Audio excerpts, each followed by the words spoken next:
Shalom saudara yang sangat dikasihi oleh Tuhan. Hari ini saya akan bahas tentang puasa. Banyak sekali pertanyaan, apa itu puasa dan bagaimana seharusnya kita sebagai orang Kristen berpuasa.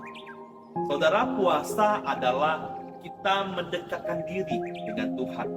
Di dalam puasa kita bukan hanya menahan lapar atau haus, namun di dalam berpuasa itu kita menjaga juga pikiran kita, hati kita dari segala hal yang jahat, serta memohon Tuhan untuk terus memurnikan hati kita.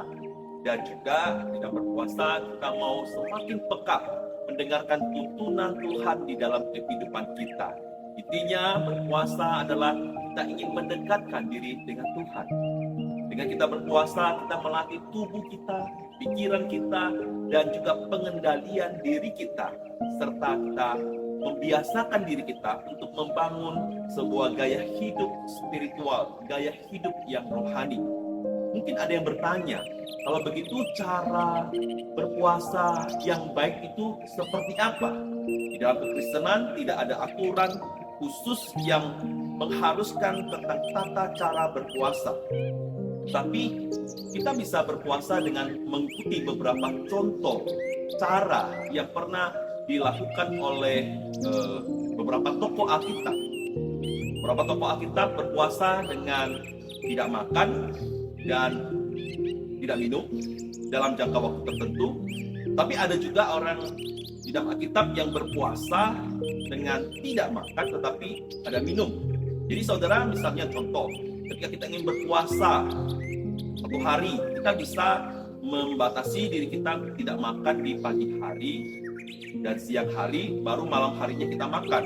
Atau bisa juga kita berpuasa dengan pagi hari kita makan, namun siang hari kita tidak makan, malam baru kita makan. Dan beberapa Alkitab, contoh-contoh tokoh Alkitab yang berpuasa, misalnya contoh ada Esther.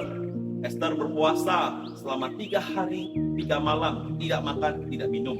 Waktu itu dalam konteks Esther ingin bertemu dengan raja untuk menyelamatkan bangsa Yahudi yang akan dibantai karena rencana jahatnya si Haman.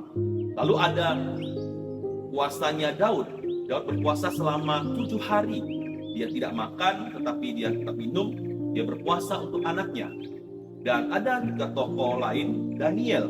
Daniel selama 10 hari dia berpuasa. Dia makan sayur-sayuran saja, tetapi dia tidak makan makanan yang enak-enak, yang daging, tetapi makan sayur-sayuran saja. Nah, yang berikutnya adalah Yesus yang berpuasa selama 40 hari. Dia tidak makan, namun dia tetap minum.